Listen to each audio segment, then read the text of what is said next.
Non कम्युनिकल disease के बारे में जिस चर्चा को आप आगे बढ़ाए हैं, ये हम सबकी चिंता का विषय है। भारत जैसे देश में जहां पर प्राचीन काल से ही इन चीजों पर ध्यान देने की एक पहले से ही ये हमारी दिनचर्या का हिस्सा रहा है कि समय पे जगना, समय पे सोना, समय पे अपना आहार लेना, वह भी संतुलित मात्रा में लेना, आहार भी हो लेकिन पौष्टिक भी हो, उसकी मात्रा कैसे होनी है, इस सब बातों को प्राचीन काल में ही से हम लोग याद करते रहे हैं, उसको अपने जीवन का हिस्सा बनाते रहे हैं। लेकिन दिनचर्या बदली, लाइफ स्टाइल बदली, परिणाम भी हम सबके सामने हैं और उसकी चुनौतियां भी। आज हम सब जिस चुनौती से घिरे हुए हैं, इसके दो पक्ष हम सबके सामने बहुत स्पष्टता के साथ दिखाई देते हैं।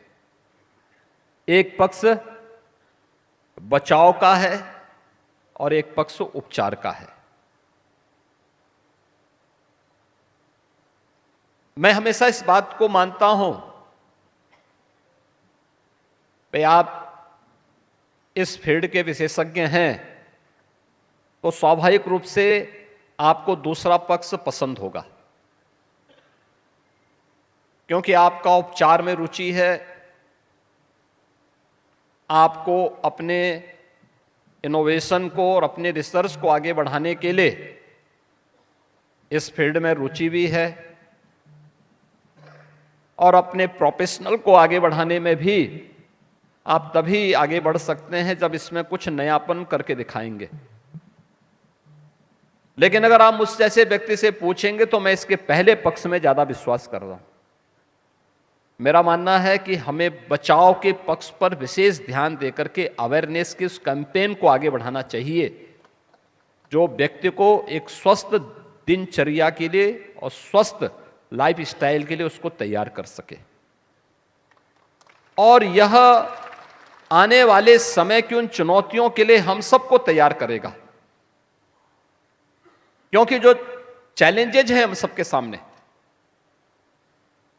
उसके बारे में जिस तेजी के साथ इस प्रकार की बीमारियों का फैलाव हुआ है और एक बड़ा तबका उसकी चपेट में आ रहा है, वह हम सबकी चिंता का विषय होना चाहिए।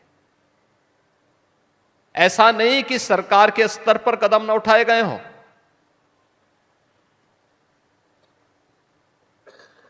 मैं इस बारे में देखता हूं कि आज से 8 वर्ष 10 वर्ष पहले तक अगर किसी परिवार में कोई व्यक्ति किसी बीमारी की चपेट पे आता था तो पूरा परिवार चिंतित होता था। चिंता इस बात की होती थी कि उपचार में पता नहीं कितना खर्चा होगा। पैसे की चिंता पहले, उतने संस्थान नहीं थे, उतने विशेषज्ञों का अभाव था। आज मैं कह सकता हूं कि भारत के अंदर दुनिया की सबसे बड़ी health scheme PM Jan Arogya Yojana में प्रधानमंत्री आयुष्मान भारत की सुविधा, भारत के लगभग 55 से 60 करोड़ लोगों को इस सुविधा का लाभ प्राप्त हुआ है कि जिसमें प्रतिवर्ष वह 5 लाख रुपए की स्वास्थ्य सुविधा प्राप्त कर सकता है। इतनी बड़ी आबादी दुनिया के अंदर कहीं भी इस सुविधा का लाभ नहीं ले सकता जितना कि भारत ने आयुष्मान भारत के अंदर अपने देश के अंदर उपलब्ध करवाई है।